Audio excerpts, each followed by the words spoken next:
Friends, मैं Ranjana Dubey YouTube channel में आप सबका स्वागत करती हूँ। आज मैं आप लोग के लिए एक देवर के ऊपर गाना लेके आई हूँ। कैसा लगा कमेंट बॉक्स में ज़रूर बताइएगा।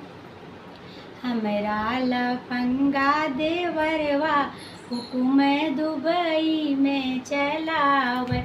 हमरा लफंगा देवरवा हुकुम दुबई में चलावे।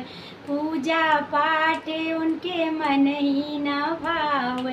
पूजा पाठ उनके मन ही न भावे।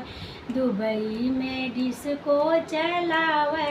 हुकुम दुबई में चलावे। हमरा लफंगा देवरवा हुकुम दुबई में चलावे।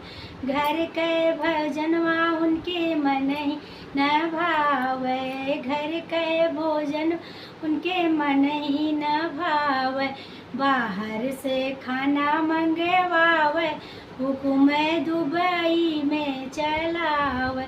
हमरा लफंगा देवरवा हुकुम दुबई में चलावे।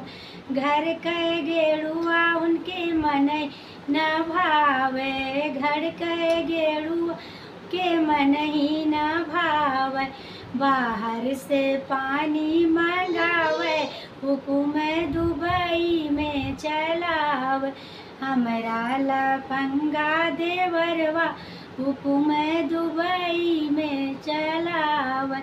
हमरा लफंगा देवरवा हुकुम दुबई में चलावे।